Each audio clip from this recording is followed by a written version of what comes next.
ॐ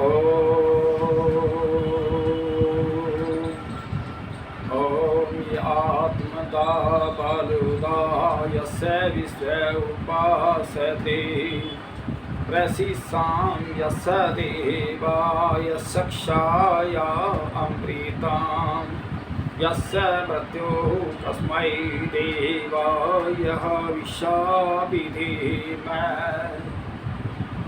आर्यवेद दर्शन पर मैं आज चर्चा करूंगा। आज का जो विषय होगा कि मानव जीवन का मुख्य लक्ष्य उद्देश्य क्या है और जन्म मरण से छूटना, मुक्ति प्राप्त करना, इसी पे आज की चर्चाएं रहेंगी।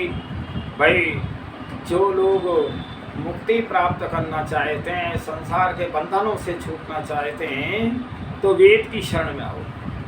वेद जो है ईश्वरीय ज्ञान है। जहाँ परम पिता परमात्मा ने सृष्टि की रचना की है, वहीं परम पिता परमात्मा ने मनुष्य का वेद ज्ञान दिया है, तो इन बंधनों से छूट सकता है। आज का विषय रहेगा, देखिए, योग विद्या, ब्रह्म विद्या बड़ी सूक्ष्म विद्या है।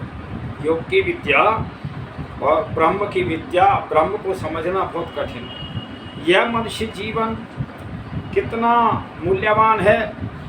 जीवन काल बहुत अल्प है और कल भी रहेगा या ना रहेगा कह नहीं सकते। मनुष्य जीवन की सफलता किसमें है? ईश्वर की प्राप्ति करने और ईश्वर को जानने पा लेने में है मनुष्य की सफलता इस जीवन में, और विफलता ने जानने में है। मनुष्य जीवन पाकर भी जो ईश्वर को नहीं पाता, वह न तो अपना न अन्यों का भला कर सकता है।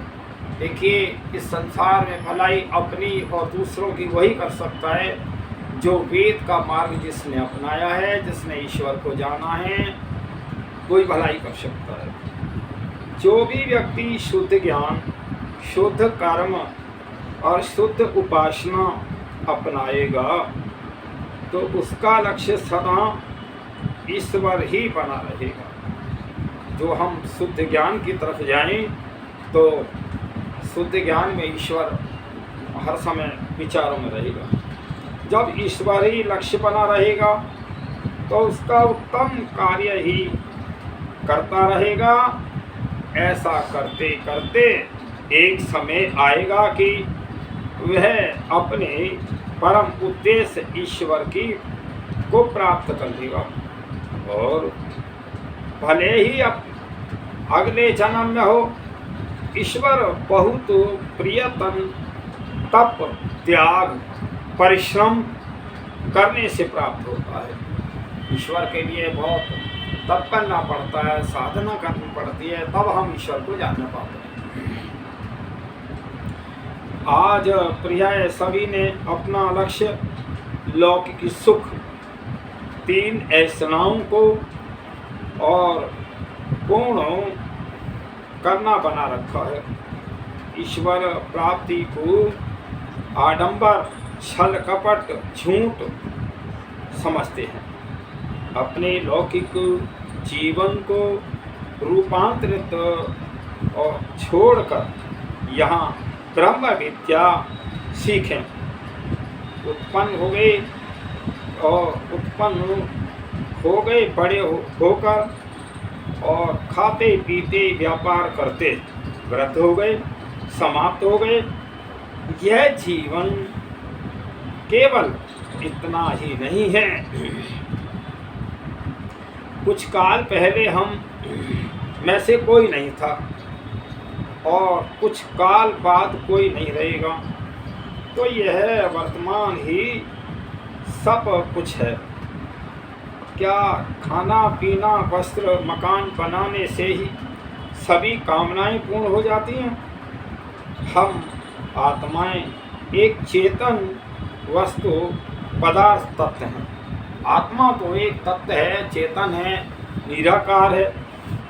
ये हमारे मन बुद्धि आदि उपकरण ईश्वर प्रदत्त हैं और बाहर के जल थल वायु सूर्य आदि हमारे जीने के साधन हैं।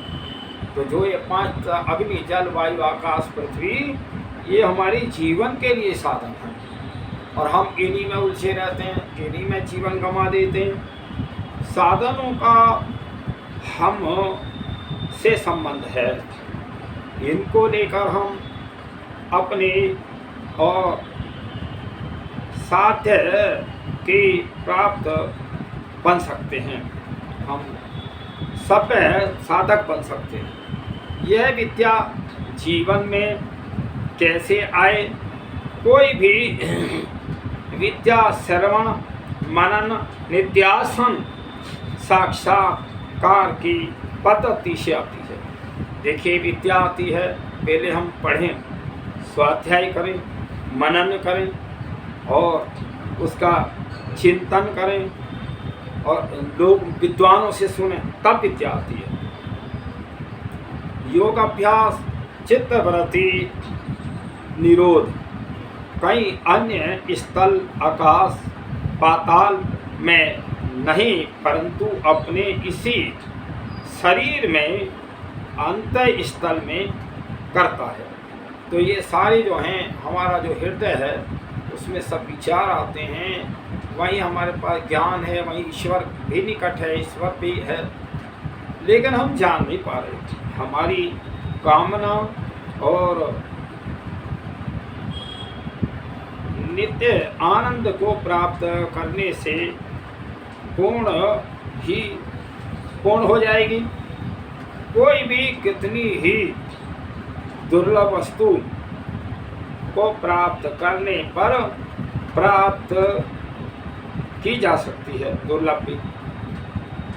तो ईश्वर प्राप्ति लक्ष्य क्यों है? तो हम जो ईश्वर को प्राप्त करना क्यों चाहते हैं, उसका लक्ष्य क्या है?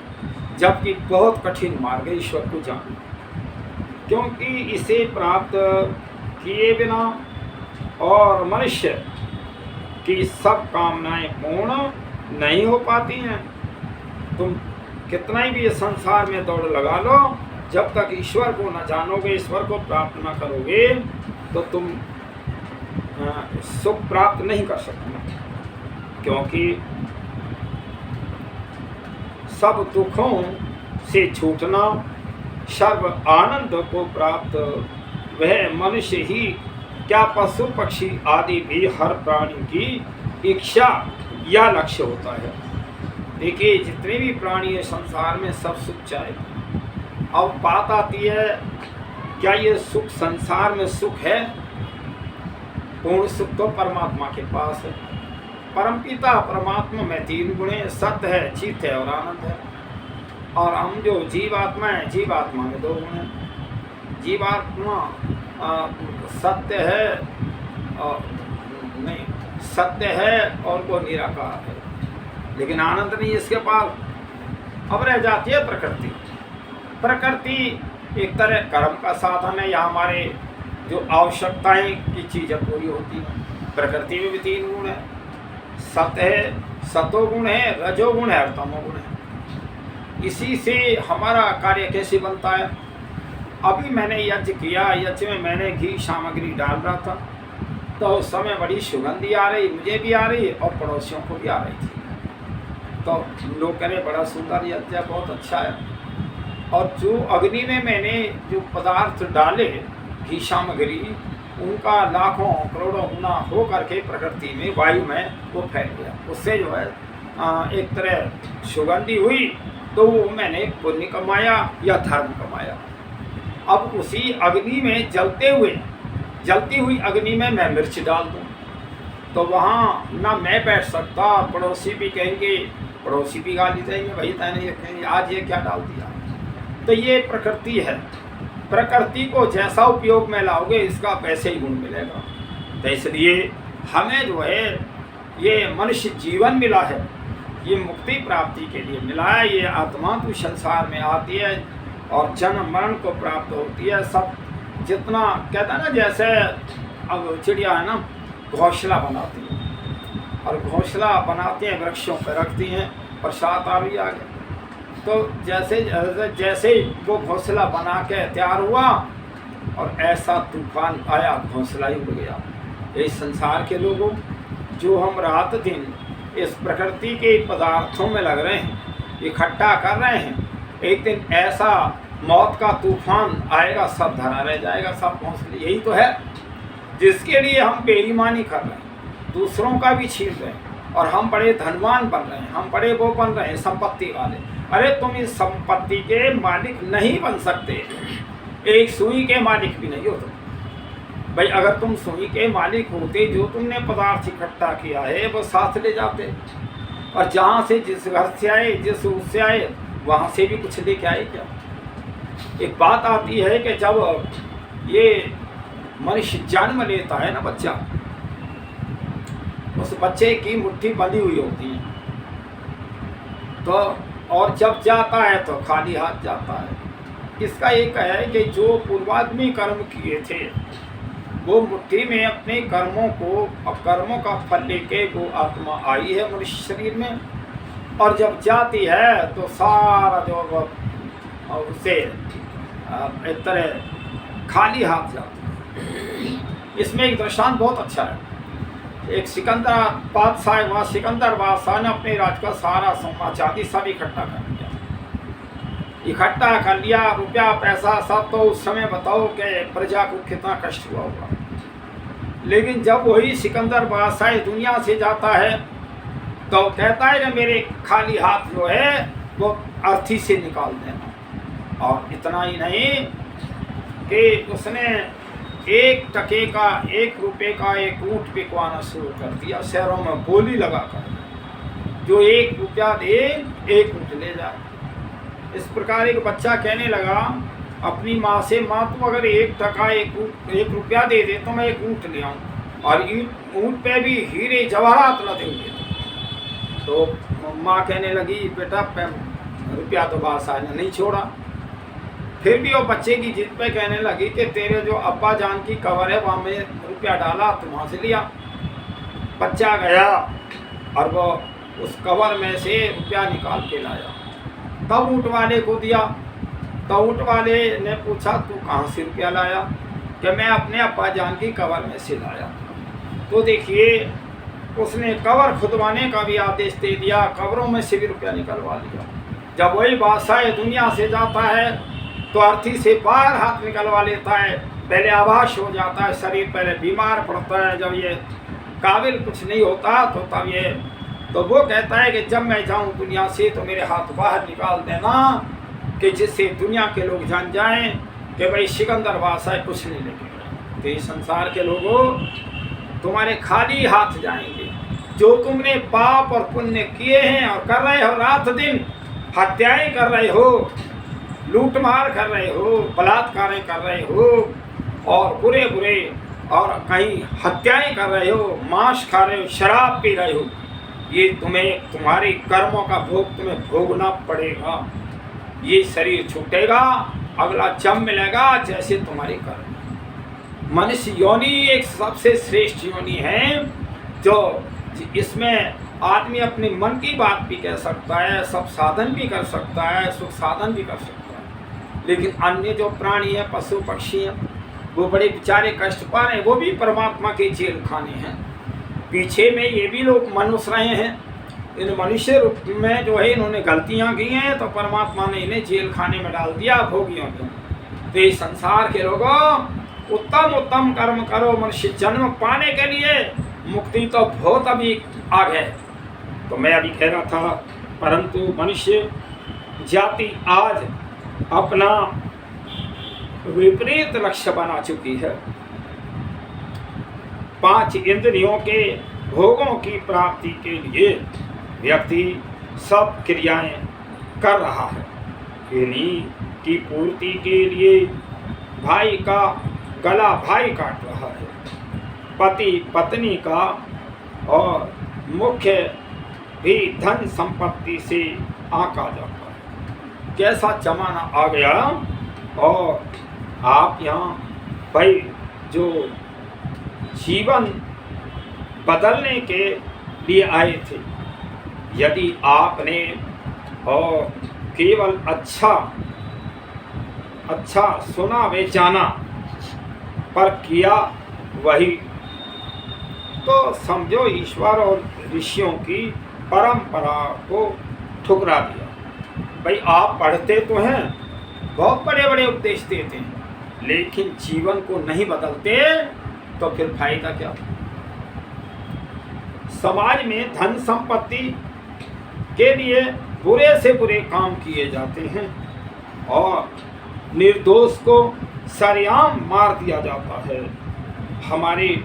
हमारे डाकू नहीं, हत्यारे डाकू को सजा पाने पर भी बंधक के बदले छोड़ दिया जाता है। रुपया से लेकर रिश्वत लेकर और हत्यारे डाकू को भी छोड़ दिया जाता है।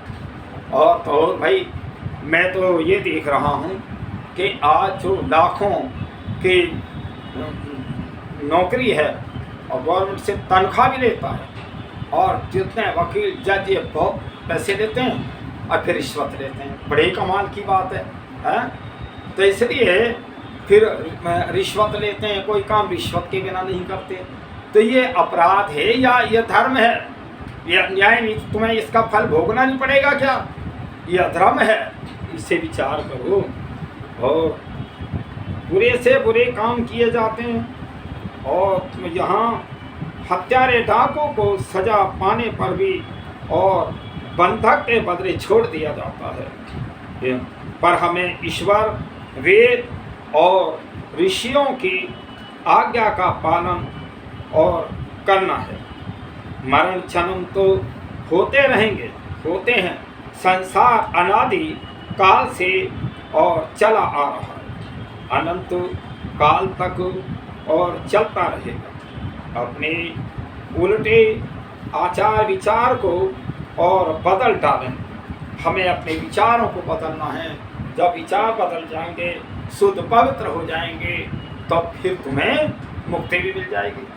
मुक्ति का मतलब है कि हम जन्म मरण के बंधनों से छूट जाएं। तो फिर जीवात्मा अपने स्वरूप में ही तो आ गई। सत्य और चेतन, सत्य स्वभाव में आत्मा आ गई और तो चेतन वो निराकार है। और जब तक ये तुम गलत काम करोगे तो जीवात्मा उन भोगों में पड़ा रहेगा, बंधन में आता रहेगा। तो ये मनुष्य जीवन तुम्हें मुक्ति प्राप्ति के लिए मिला है। देखिए आज भी परमात्मा हमारे आत्मा में व्यापक है, कण कण में व्यापक है, सारे विश्व के अंदर व्यापक है। परमात्मा मेरे कर्मों को जान रहा है, जैसा भी मैं अच्छा बुरा कर्म कर रहा हूँ। ऐसा नहीं है कि बहुत लोग कहते हैं भाई मृत्यु हो गई, अब वो ले गए कि मतलब वायु में या उसमें फलाना वो चले गए। ऐसा नहीं है। आज भी हम परमात्मा की शरण में हैं और मृत्यु के बाद ही परिणाम परमात्मा की शरण में। परमात्मा मेरे कर्मों को जान रहा है, ऐसा नहीं है। जब मेरी आत्मा में है वो, अब जीवात्मा शरीर छोड़ के जा रहा है तो जाएगा कहाँ? परमात्मा की शरण में तब भी है वो। जैसे कर्म के वैसे फल परमात्मा देगा, अगला जन्म वैसा देगा, ये सिस्टम है। अगर तुम्हारे अधर्म और पाप के कर्म नहीं हैं, गलतियाँ होती तो हैं घर जीवात्माएं मनुष्य, पर न्यूनता में हैं और पुण्य अधिक हैं, तो कई बार तो वो आत्मा मनुष्य जीवन में भी आती है और अधिक पुण्य कर्म है तो मुक्ति में भी चली जाती है, फिर जन्म मरण के बंधन से छूट जाती है। मुक्ति का भी कुछ काल है, समय है, जो उतने समय तक ये आत्मा मुक्ति का आनंद भोगती है।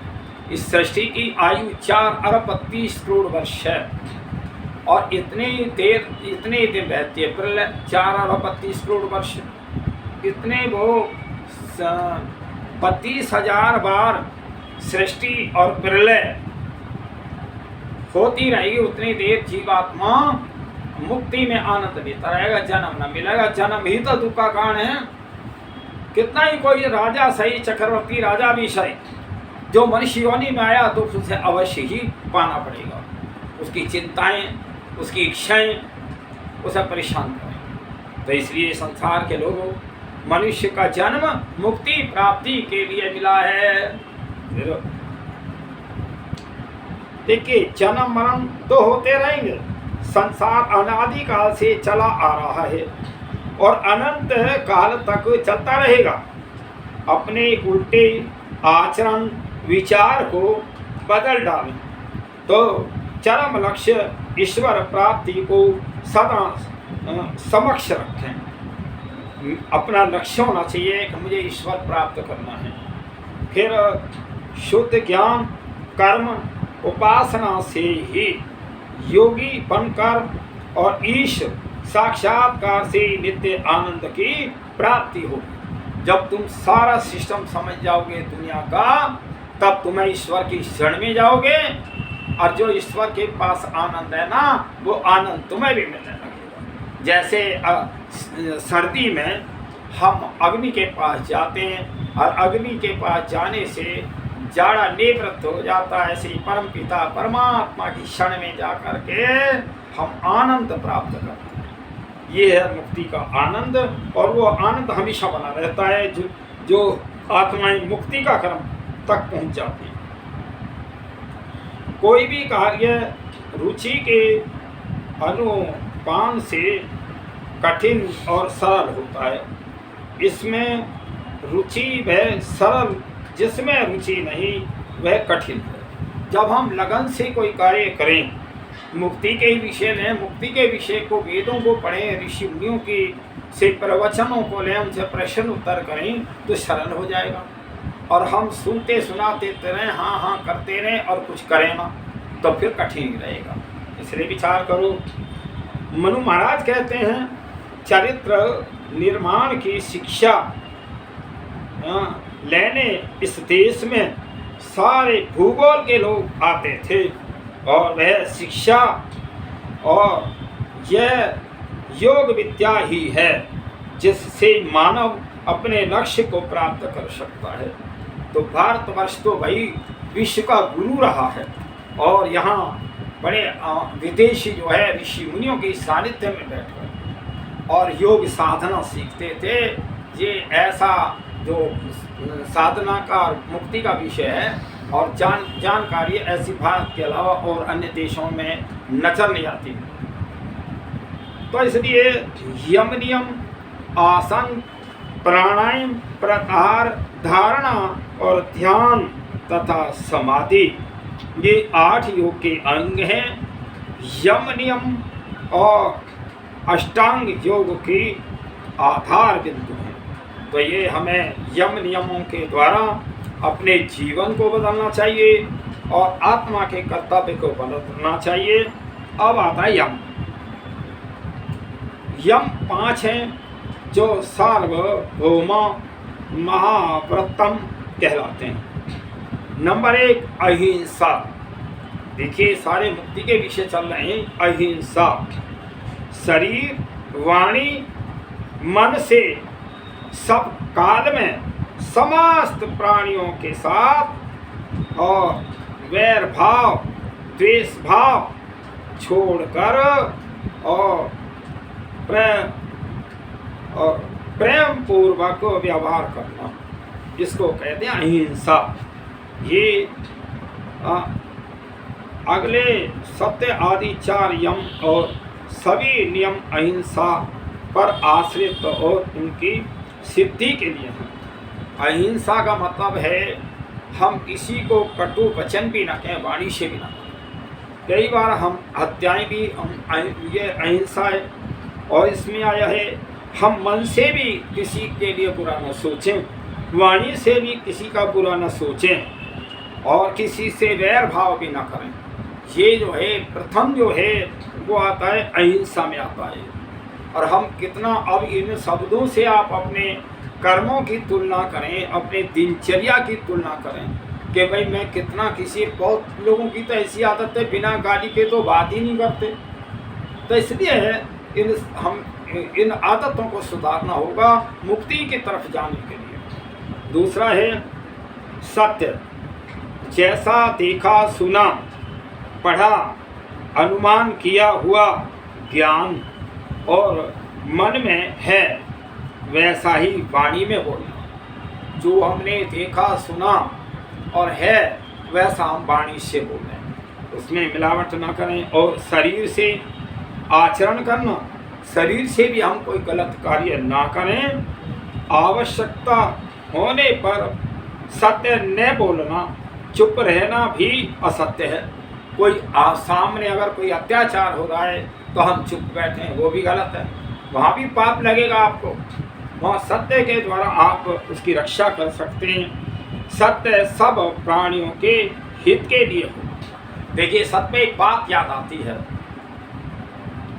जब गुरु द्रोणाचार्य है कौरव और पांडवों को और पढ़ाते थे, भाई जब तक गुरुकुल ये शिक्षा थी, तो उसमें एक दिन गुरु जी कह रहे थे, भाई सत्य को याद करके लाओ और सत्य को जीवन में पालन करना चाहिए।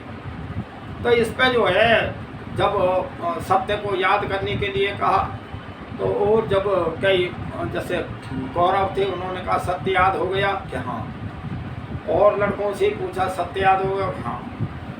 इसके बाद जब धर्म युधिष्ठिर से पूछा तुम्हें सत्य याद हो गया, कि मुझे तो नहीं हुआ, पिटाई हुई। इसी प्रकार गुरु द्रोणाचार्य रोजाना पूछते रहे, सब कहते रहे ये सत्य याद हो गया, और वहाँ धर्म युधिष्ठिर कहते मुझे याद ना हो। पिटाई खाते रहे, एक सप्ताह पिटाई खाई, खूब पिटाई के बाद तब 8वें दिन जाके और धर्म युधिष्ठिर कहने लगे गुरु द्रोणाचार्य से मुझे सत्य याद हो गया। तो देखिए, फिर कहा तेने 8 दिन के बाद कैसे सत्य याद हुआ, कैसी पिटाई खाई। जब सत्य को जीवन में उतार लिया, अपने आचरण में उतार लिया, सत्य को सही समझ लिया, तब जाकर छोड़ा। और देखिए, अंतिम समय तक भी सत्य का ही पालन किया धर्म युधिष्ठिर ने। और इस संसार में सत्य की ही विजय होती है, और अधर्मी तो डूब जाते हैं। उसी समय में दुर्योधन की क्या दशा हुई, और पांडवों की फिर भी विजय हुई, तो सत्य की विजय हुई। तो मैं बताना चाहता हूँ, अस्तेय किसी वस्तु के स्वामी की आज्ञा के बिना उस वस्तु को न तो शरीर से लेना, न लेने के लिए किसी को वाणी से कहना, और न ही मन में लेने की इच्छा करना। तन मन वे धन से किसी पात्र को सहयोग न करना भी चोरी है। देखिए, 2 बातें आती हैं। एक तो भाई हम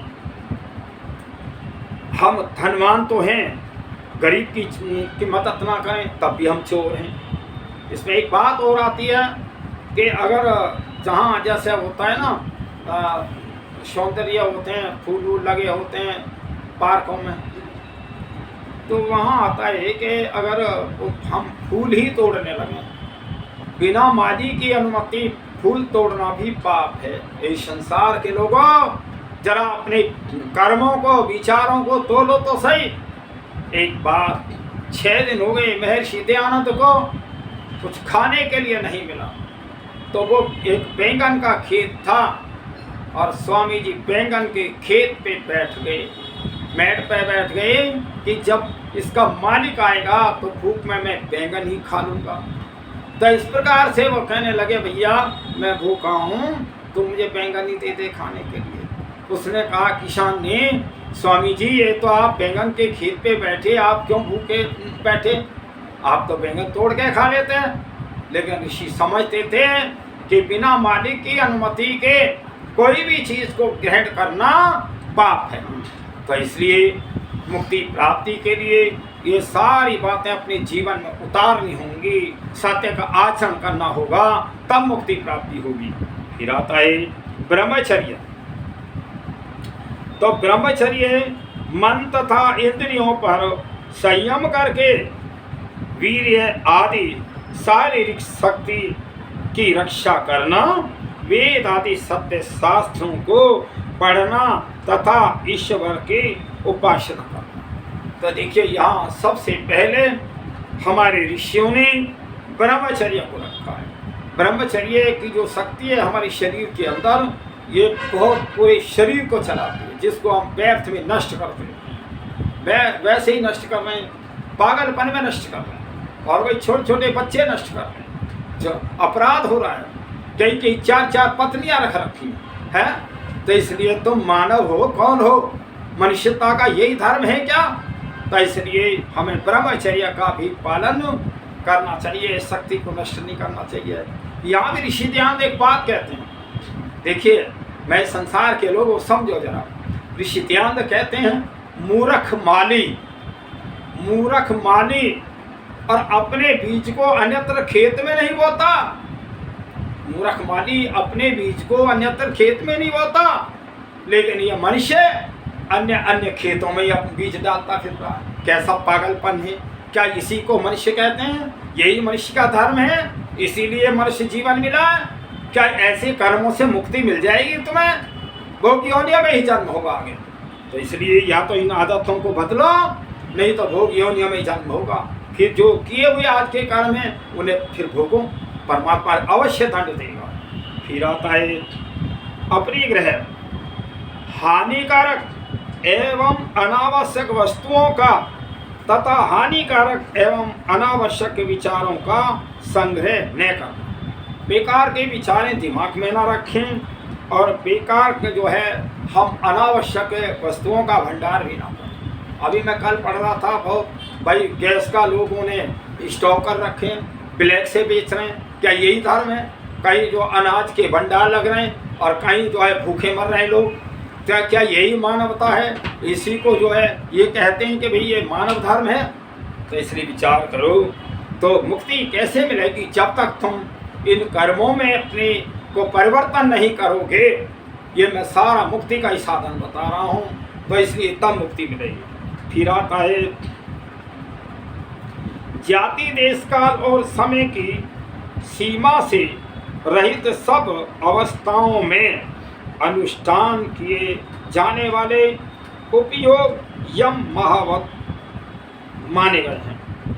हमें देश काल परिस्थिति वश हम दूसरे लोगों की सेवाएं करें और हम उनका उपयोग करें, ये जो है मुक्ति का योग है। तो यहाँ आता है अहिंसा आदि यम जाति, देश, काल और समय की सीमा से और रहित सभी अवस्थाओं में पालन करने योग्य सब प्राणियों के लिए हितकारी महान कर्तव्य है।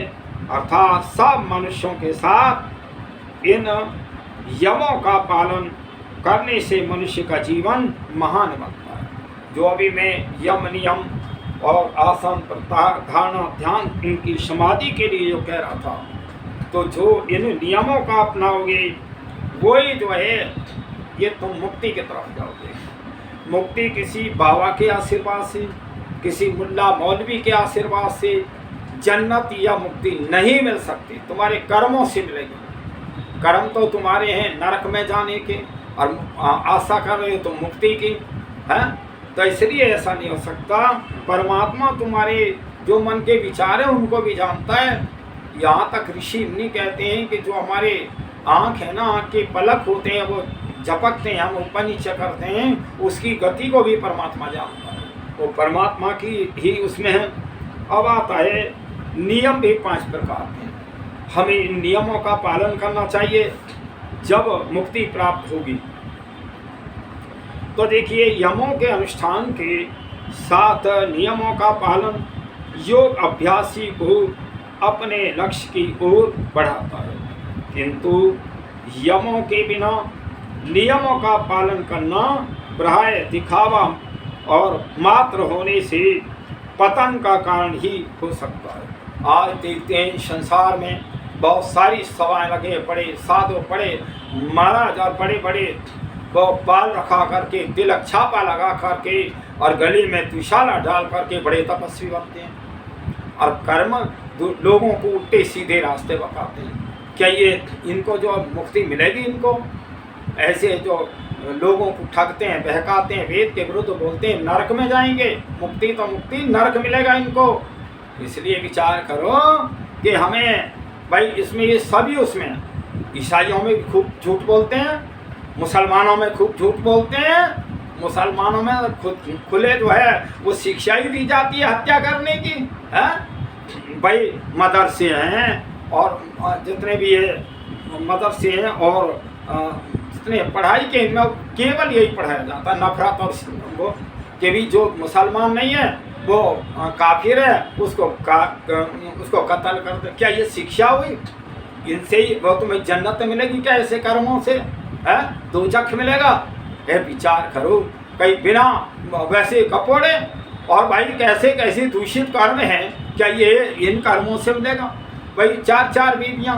एक दिन तो मैं ये देख रहा था फोन में कि 3 स्त्रियां अपने पास खड़ी कर रखी, कह रहे ये 3 मेरी बीवी हैं और चौथी लड़की भी खड़ी कर रखी कि ये चौथी जो है ये मेरी बीवी बनेगी। अरे लड़की ने भी बीवी बना रहे, का ये छोड़ोगे या ना? इसलिए विचार करो। और लोगों को ऐसा ऐसा ख्वाब दिखाते हैं कि अगर तुम मर जाओगे खुदा के रास्ते में उसके तो 72 होरे मिलेंगे। पहले नंबर तो जो तुम नफरत के वो करते हो, खुदा क्या नफरत सिखाता है? इस सारे संसार के लोगों उस परम पिता परमात्मा की तुम संतान हो। तो परमात्मा किसी के साथ अन्याय अत्याचार की शिक्षा कहीं नहीं देता।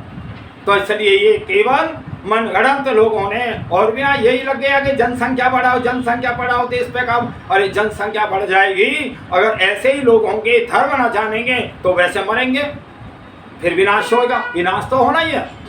केवल इस संसार में अगर कोई बचने का और बचाने का तरीका था केवल वेद है, केवल आर्य लोग जानते हैं और कोई जानता ही नहीं दुनिया के लोगों। इसे विचार करो, वेदों को पढ़ो तो सही, वेदों को पढ़ के अपनी पुस्तकें फिर पढ़ो और दोनों में अंतर देखो, अपने जीवन को देखो कि नर्क क्या है, स्वर्ग क्या है, दुख क्या है। इसलिए विचार करो। तो मैं भी कह रहा, तो देखिए नियमों का योग अभ्यास करने से बढ़ाना, यमों के बिना नियमों का मानना और दिखावा है। तो यहाँ आता है सोच। सोच कहते हैं जल से शरीर की और सत्य से मन की, विद्या और तप से जीव आत्मा की और ज्ञान से बुद्धि की शुद्धि होती है। कैसे शुद्ध होता है? और भाई कि इसमें जल से शरीर की सारी शुद्धि, मन की जो है विचारों से शुद्धि, विद्या से तप और जीव आत्मा और ज्ञान से बुद्धि की शुद्धि होती है। यह है शुद्धि का तरीका। अब प्राय शुद्धि बाहर की शुद्धि, बाहर की शुद्धि शरीर, वस्त्र, निवास स्थान, आहार को पवित्र करना, बुद्धि नाशक, नशीले, मद्य, मांस आदि का त्याग कर। देखिए शरीर की शुद्धि जल से और मन की और खान पान से की जो शुद्धि है, बुद्धि की शुद्धि के लिए हम शराब ना पिएं, मांस भी ना खाएं, अंडे भी ना खाएं, और ये सारे बीड़ी सिगरेटें और ये तंबाकू गुटखा सब बुद्धि बिगाड़ रहे हैं। तो बताओ अपने आप ही भाई संसार है, ये तो सब चीज़ यहाँ पैदा होती हैं, बनती होती हैं, उनका दुरुपयोग हम किस रूप में करते हैं वो अलग विषय है। तो इससे जो है हम बाहर की शुद्धि कर सकते हैं। आंतरिक शुद्धि जो आत्मा की शुद्धि है वो चित्तस्थ मलों को दूर करना, अर्थात ईर्ष्या, द्वेष, लोभ और क्रोध, राग आदि मलों का त्याग करना। जो आत्मा की शुद्धि है वो होगी जो हमारे चित्त में मल हैं, जो बुराइयां हैं और आवरण हैं और हमारी गलत गलत विचारधाराएं, उनको शुद्ध करो, तब आप जो है मुक्ति के अधिकारी होंगे। ईर्ष्या, द्वेष, लोभ, क्रोध, राग आदि मलों का त्याग करना ये है। फिर आता है संतोष। संतोष क्या है?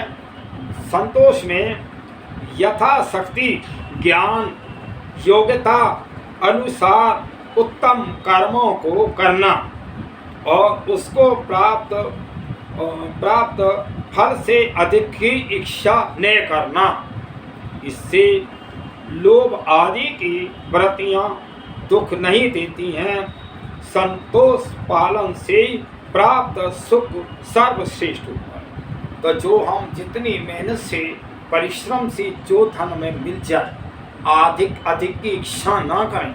अधिक की इच्छाएं करेंगे तो उसमें फिर राग और द्वेष फैल जाएगा। तो हमें संतोष उतने में ही करना चाहिए।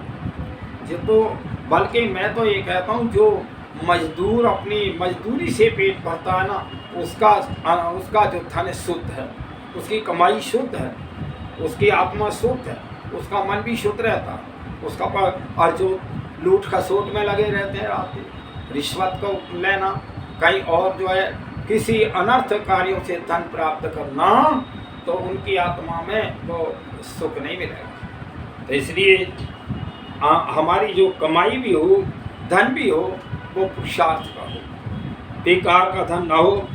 अब आता है तब उत्तम कर्मों के करने में हानि नहीं, उत्तम कर्मों के करने में हानि, अपमान, कष्ट, बाधा आदि आने पर भी उस कर्म को न छोड़ना। गर्मी सर्दी और सुख दुख और भूख प्यास, मान अपमान आदि द्वंद्वों को सहना। तब में क्या आता है, तब आते हैं सत्य का आचरण करना। हम कोई अपमान भी कर रहा तो उसका भी सहन करें, और उसके बाद हमें गर्मी सर्दी भी सताएं, तब भी हम अपने धर्म के मार्ग को न छोड़ें। इसका नाम है तप। ये तप नहीं है कि अब जून के महीने में चारों तरफ अग्नि जलाई और बीच में बैठ के हम तप कर रहे हैं। अरे शरीर को जलाना क्या तप है? शरीर तो कर्म करने का साधन है। तो इसलिए विचार करो भाई, तप में बहुत बड़ी बात है। एकदम में दिल्ली में जा रहा था रिश्तेदारी में, तो वहाँ मैं बस में से उतर करके मैं थोड़ा पैदल चल रहा, तो वहाँ एक मंदिर में एक बाबा जी था, और उसने एक वो जैसे झूले वाला होता है ना, इस तरीके के छाती के बराबर एक फट्टा सा लगा रखा रस्सी से बांध करके, उस पर अपनी छाती को टेक रखा और टेक रखा के मैंने कहा भैया ये क्या कर रहा है? मैंने पूछा उनसे, जो साधु थे, कह ये तप कर रहा है। मैं कहा भाई ये शरीर को कष्ट देना तप है? हाँ, पैर हो रहे बड़े मोटे मोटे सूज के जैसा, हाथी जैसे, तो इसलिए क्या इसी का नाम तप है? तो क्या इसी का नाम तप है? तो मैं बताना चाहता हूँ, तप कहते हैं कि मेरे पे परेशानी आए और मैं दूसरों को सुख दूँ, उसका नाम तप है। और कहीं जल में हम खड़े हैं, एक पैर से खड़े हैं, क्या इसका नाम तप हुआ? तो इसलिए ये सारी भ्रांतियाँ हैं।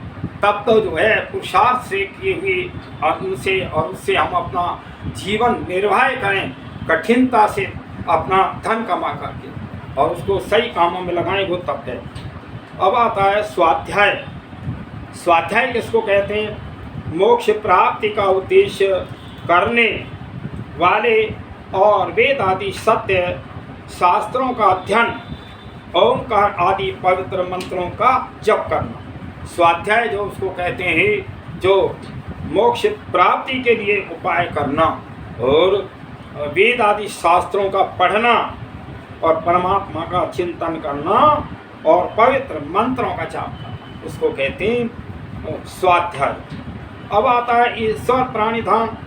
समस्त साधनों, शरीर, धन, मकान, भूमि और संपदा, शक्ति, बुद्धि, सामर्थ्य आदि और ईश्वर का मानकर उसकी आज्ञा अनुसार इस संसार में जो भी है, हम एक सुई के मालिक भी नहीं, तो इसलिए सब ईश्वर का है। जब तुम ईश्वर का सम्मान करके काम करोगे और उसको इस्तेमाल करोगे, तुम्हें घमंड नहीं होगा, तुम्हें स्वाभिमानता नहीं आएगी।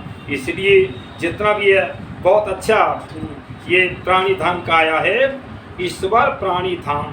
समस्त साधनों, शरीर, धन, मकान, भूमि, संपदा, शक्ति और बुद्धि, बुद्धि भी परमात्मा की है, सामर्थ्य आदि ईश्वर का मानकर उसकी आज्ञा अनुसार और कर्म करना, तथा उसके फल की इच्छा छोड़ देना।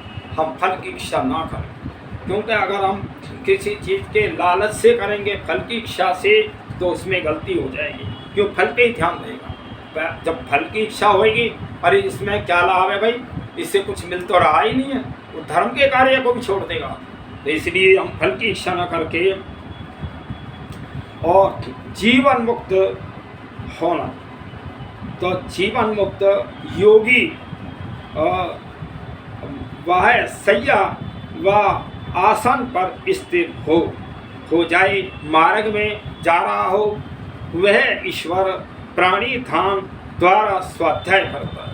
मार्ग में भी जाता हुआ सन्यासी जो ईश्वर को अपने मन और विचारों में ध्यान करता हुआ जाप करता हुआ जाए।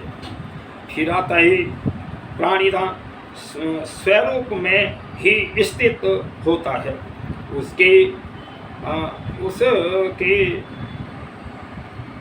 समस्त और वितर्क बाल संशय अज्ञान हिंसा आदि नष्ट हो जाते हैं और वह योगी संसार के बीच अविद्या आदि क्लेशों तथा उनके संस्कारों का नाश करता हुआ मोक्ष में आनंद का अधिकारी बनता है। कब देखिए मैंने मुक्ति की बात बताई है कि वो मोक्ष का अधिकारी वो बनता है जो हम अपने जो प्राचीन जो बीज है ना, जो अंकुर हैं उनको समाप्त कर, जो हमारे दुखों के कारण रहे हैं। अनंत जन्मों से हम जो है ये जीवात्मा कलेश में रहा, दुखों में रहा। अब आता है आसन। आसन क्या है? आसन की परिभाषा और उपाय तथा फल जी आता है योग दर्शन में। जिस स्थिति में बिना हिले डुले और सुखपूर्वक ईश्वर का ध्यान किया जाता है उसे आसन कहते हैं। बिल्कुल एकाग्रचित होकर के ईश्वर में ध्यान लगाएं, उसको आसन कहते हैं। और देखिए उस परम पिता परमात्मा की जो संध्या है वो इसी में आती है। संध्या कहते हैं मेल को, संधि माने मेल है, तो अब ईश्वर जीवात्मा का तभी तो होगा। देखिए परमात्मा का जो आसन है या परमात्मा है वो कहीं डोलता थोड़ी है, हिलता जुलता ही ना। ऐसी प्रकार जब मनुष्य जो है जीव आत्मा उस परमात्मा को जानने के लिए ध्यान अवस्थित होगा तब ईश्वर के दर्शन होंगे। तो फिर आया है सब प्रियतमों चेष्टाओं को समाप्त कर देने तथा अनंत ईश्वर में ध्यान करने से आसन सिद्ध होता है।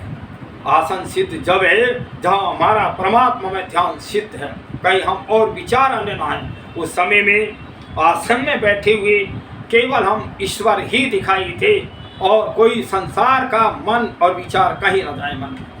ये है आसन। तो आसन स्थिति के बिना ध्यान नहीं बनता है। सर्वव्यापक परमात्मा हिलता डुलता नहीं है, क्योंकि उसे हिलने डुलने की जगह ही नहीं जरूरत है। और वही उस जब व्यक्ति वह हिलने डुलने वाले का ध्यान करता है तो वैसा ही न हिलने डुलने वाला बन जाता है। तो देखिए जैसे को देखता है विचार करता वैसा ही बन जाता है। आसन एक ही स्थान पर लगाएं और बिछाने वाला आसन चुभने वाला न हो। देखिए आज क्या है, आज तो लोग ध्यान करते हैं, परमात्मा के ध्यान के लिए लोगों ने छोटे छोटे मंदिर बना रखे हैं, उनमें जोत बत्ती अगरबत्ती लगाई और कुछ महापुरुषों के चित्र भी हैं, उन्हीं की पूजा हाथ जोड़ा में हो गई और कर रहे हैं 10-10 बजे। मैं बताना चाहता हूँ इस संसार के लोगों आज कितने इबादत के पीछे झगड़े, हजारियों लोग और सड़कों पे नमाज पढ़ रहे हैं, खुदा का नाम ले रहे हैं। ये खुदा के नाम का तरीका है क्या? ये मैं बता रहा हूँ संसार के लोगों, मैं तुम्हें चेतावनी के रूप में कह रहा हूँ सारे विश्व को कि ईश्वर का बिल्कुल भी ढंग नहीं। और कहीं एक आदमी कुछ कह रहा है क्या ये ढंग हुआ? पहले तो तुमने खुदा को ही नहीं जाना। वो खुदा कहीं एक स्थान पे थोड़ी है, या चौथे आसमान या सातवें आसमान पे नहीं है, या वो मूर्ति में ही नहीं है। वो परमात्मा सर्वत्र व्यापक है, कण कण में व्यापक है। उसको जहाँ बैठोगे और ध्यान अवस्थित होगे, अच्छे आसन पे आरामदायक पे बैठोगे, वहाँ परमात्मा का दर्शन हो जाएगा। तो उसके लिए घने लोगों की क्या आवश्यकता? घने लोग सीखने के लिए तो इकट्ठे हो सकते हैं, कोई गुरु उन्हें सिखाए, लेकिन रोज रोज नहीं है। और एक बात और बड़ी मजे की बात है कि भाई 5 टाइम नमाज पढ़ना है, 5 टाइम जो है उस खुदा को याद करना। अरे एक बात सुनो, मैं अभी हारा थका, मैं तो अभी खेती में काम करके फावड़े का काम करके आया और 2 बजे नमाज पढ़नी है। मेरा शरीर तो वैसे ही थक रहा है, कहाँ ईश्वर में ध्यान लगेगा, कहाँ उस खुदा में ध्यान लगेगा। और 5 टाइम का कोई नहीं आया। अनादि काल से जब से दुनिया बनी है 1,96,08,53,126 वर्ष दुनिया बने हुए हैं। इससे अनादि काल से जो है संधि का समय 2 ही कालों का, 2 ही काल में संधि होती है। अब सूर्य अब से पहले निकला है, रात्रि थी, अब शाम में सूर्य छिप जाएगा, रात्रि आ जाएगी, यही संधि वेला है। तो हम इन्हीं संधि वेलाओं में ही परमात्मा का ध्यान करें, इसी से परमात्मा का संधि हो सकती है, परमात्मा से जीवात्मा जुड़ सकता है। और कोई दुनिया के लोगों रास्ता है ही नहीं। लेकिन दुनिया को मत बहकाओ, जियो और जीने दो।